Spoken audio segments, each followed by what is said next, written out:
வணக்கம் என் அன்பு சகோதர சகோதரிகளை எப்படி இருக்கீங்க? நான் ரொம்ப சூப்பரா இருக்குங்க. வரக்கூடிய டெட் பேப்பர் 2ல சைக்காலஜில 30 கேள்விகள் கேட்க போறாங்க. இதுக்கு எப்படி ரிவிஷன் பண்றது, ரொம்ப குழப்பமா இருக்குதே அப்படின்ற சூழ்நிலையில இருக்கீங்களா? உங்களுக்கு தான் வீடியோ.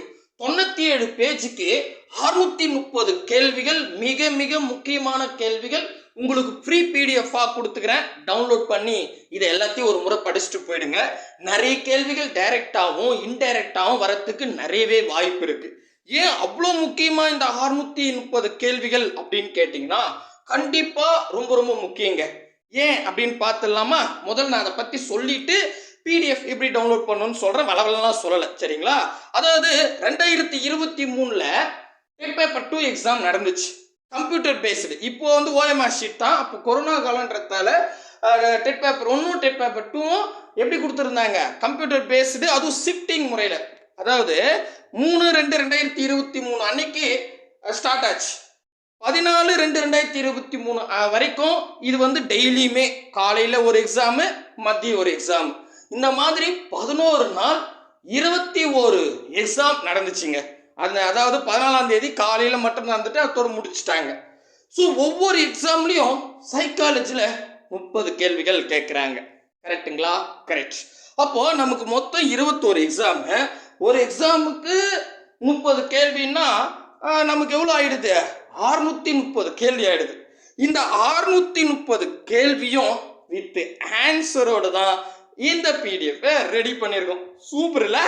ரைட்டு. இது பாருங்க, அழகா நான் இதில் வந்து உங்களுக்கு பாருங்க, நான் வந்து இப்போ ஆன்லைன் டெஸ்ட்டாக கொடுப்போம், இல்லை பிடிஎஃப் கொடுத்துட்டு பின்னாடி வந்து ஆன்சர் கீ கொடுத்துருப்பாங்க.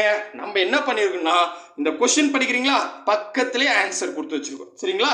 ஸோ இந்த மாதிரி அழகாக உங்களுக்கு என்ன பண்ணியிருக்கோம், 630 கேள்வி ரெடி பண்ணியிருக்கோம். முழுக்க முழுக்க ப்ரீவியஸ் இயர் கொஷின்றதால இது ரொம்ப இம்பார்ட்டன்ட். இப்போ தெளிவாக புரியுதுங்களா? ஸோ இதில் வந்து சில கேள்விக்கு ஸ்டார் போட்டிருப்போம், சில கேள்விக்கு ஸ்டார் கொஷின்னே இருக்கும். அதுக்கான மீனிங் என்னன்னா, அப்போ எக்ஸாம் நடக்கும்போது உங்களுக்கு தெரிஞ்சிருக்கும். ஸோ நிறைய கேள்விகள் தவறாக கொடுத்துருந்தாங்க. சில கேள்விகள் ஏ அண்ட் டி ஆன்சர், அதாவது ஆப்ஷன் ஏவும் இருக்கும், டி இருக்கும். உதாரணத்துக்கு சொல்கிறேன், 2 ஆப்ஷனும் சரியாக இருக்கிற மாதிரிலாம் கேட்டிருந்தாங்க. ஓகேவா? சில கேள்விக்கு ஆப்ஷனில் எதுவுமே ஆன்சரே கிடையாது, கொஷின் வேற ஆப்ஷன் வேற மாதிரிலாம் வந்துச்சு.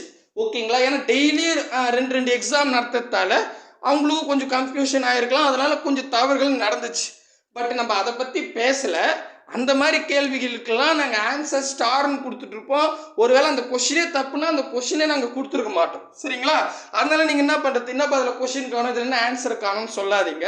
கிட்டத்தட்ட இந்த 630 கேள்வியில் எனக்கு தெரிஞ்சு ஒரு 10லேருந்து 20 கொஷின் தான் அந்த மாதிரி இருக்கும். மீதி 610 கேள்வியும் 100% கரெக்டாகவே இருக்கும், சரிங்களா? ஸோ அதனால் அதை பாருங்கள், அந்த 10-20 கொஷினை கேர் பண்ணிக்காதீங்க. கிளியராக புரியுதுங்களா? அதுக்கு அடுத்ததா இப்போ நாங்கள் கொடுத்துருக்குன்னா, இப்போ இந்த கொஷின் எடுத்துக்கிட்டீங்க, இந்த கொஷினுக்கு ஆப்ஷன் சின்னா இது, அதாவது ஆன்சர் கீ வெளியிடுவாங்கல்ல, முதல் வந்து ஒரு ஆன்சர் கீ வெளியிட்டிருந்தாங்க, அதுக்கப்புறம் ரீவெரிஃபிகேஷன் பண்ணி 2வது ஆன்சர் கீ வெளியிட்டிருந்தாங்க. இதெல்லாம் நான் அப்போ நடந்த விஷயத்த சொல்கிறேன். 2வது ஆன்சர் கீ வெளியிட்டிருந்தாங்க இல்லையா, அதில் இந்த கேள்விக்கு என்ன ஆன்சர் கொடுத்துருக்காங்களோ அதுதான் கொடுத்துருவோம். ஓகேங்களா? புரியுதுங்களா? அதாவது டிஆர்பி போர்டு என்ன ஆன்சர் கீ கொடுத்துருந்தாங்களோ அதைத்தான் நாங்கள் கொடுத்துருக்கோம். ஸோ அதனால் அது எப்படி சொல்கிறது, அதுதான் ஆன்சர், முடிஞ்சிருச்சு. ஓகேங்களா? இதில் நாங்கள் எதுவுமே எடிட் பண்ணதான் இல்லை. ஓகே, கிளியராக புரியுதுங்களா? சூப்பர் இல்லை?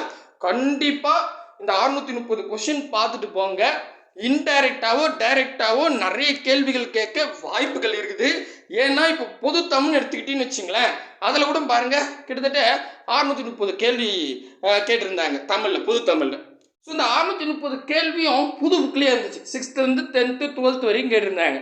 ஸோ இது வந்து நமக்கு ரொம்ப யூஸ்ஃபுல்லாக இருக்கும். ஏன்னா எந்தெந்த பகுதியில் எப்படி எப்படி கொஷின் கேட்குறாங்க அப்படின்றத நம்மளால் அண்டர்ஸ்டாண்ட் பண்ணிக்க முடியும். கரெக்டாக? அதே மாதிரி தான் இந்த சைக்காலஜிக்கும் நமக்கு இவ்வளோ கொஷின், அதுவும் டெட் பேப்பர் 2 மட்டும்தான் இதில் சேர்த்துருக்கோம். அதை தெளிவாக சொல்லிடுறேன், டெட் பேப்பர் 1 இதில் சேர்க்கலை. ஓகேங்களா? ரைட்டு. ஸோ கண்டிப்பாக இது யூஸ்ஃபுல்லாக இருக்குல்ல? சூப்பருங்க. ஸோ நான் இருக்கிற விஷயத்த ஷார்ட்டாக ஸ்வீட்டாக சொல்லிட்டேன். சரிப்பா, இந்த பிடிஎஃப்பை எப்படி டவுன்லோட் பண்ணுறது, கீழே டிஸ்கிரிப்ஷன் வாங்க, டெலகிராம் குரூப்புக்கு 2 லிங்க் இருக்கும். ஏதாவது ஒரு குரூப்பில் ஜாயின் ஆகிடுங்க. அதில் நம்ம டெஸ்ட்டு நோட்ஸ் எல்லாம் போட்டுட்டு வரோம். அப்படியே இன்னும் கொஞ்சம் கீழே வந்தீங்கன்னா பிடிஎஃப் PDF அப்படின்னு எழுதியிருக்கும். அங்கே ஒரு லிங்க் இருக்கும், அதை கிளிக் பண்ணுங்க. அதை கிளிக் பண்ணால் நம்ம வெப்சைட் போகும். நம்ம வெப்சைட் போனால் பெருசாலாம் ஒன்றும் இருக்காது. அப்படியே கீழே வந்தீங்கன்னா 2 விளம்பரத்துக்கு நடுவில் டவுன்லோட் ஹியர் அப்படின்ற ஒரு ப்ளூ கலர் பாக்ஸ் இருக்கும். ஓகேவா? அதை டச் பண்ணுங்க. அதை டச் பண்ணால் அங்கே டைமர் ஓடும் 15, 14, 13. ஒரு 15 செகண்ட் அங்கே வெயிட் பண்ணுங்க. நீங்கள் கீழே வந்துட்டீங்கன்னா உங்களுக்கு தெரியாது, அதுக்காக சொல்கிறேன். அங்கே டைமர் ஓடும் 15 செகண்ட் தான். ஓகேவா? 15 செகண்டுக்கு அப்புறம் டவுன்லோட் நவ் அப்படின்ற ஒரு ப்ளூ கலர் பாக்ஸ் வரும். அதை கிளிக் பண்ணால் ஆட்டோமேட்டிக்காக டவுன்லோட் ஆகிடும். கண்டிப்பாக இந்த நோட்ஸ் வந்து உங்களுக்கு ரொம்ப ரொம்ப ரொம்ப யூஸ்ஃபுல்லாக இருக்கும் அப்படின்ற நம்பிக்கையோடு இந்த வீடியோ முடிச்சுக்கிறேன். அடுத்த வீடியோவில் சந்திக்கலாம். ஸோ எப்படி இருக்குதுன்னு பார்த்து சொல்லுங்கள். எல்லாரும் பேமெண்ட் சொல்கிறாங்க, நாங்கள் தான் பார்த்து கேட்டு ஃப்ரீயாக கொடுக்குறோம். ஒரு கமாண்டு ஒரு லைக் பண்ணிட்டு போகலாம்ல, தாத்தா கேட்குறான். Right, bye brother and sister. வேறு ஏதாவது நோட்ஸ் வேணால் டக்குன்னு சொல்லுங்கள், நம்ம டீம் டக்குன்னு ரெடி பண்ணி கொடுத்துருவாங்க.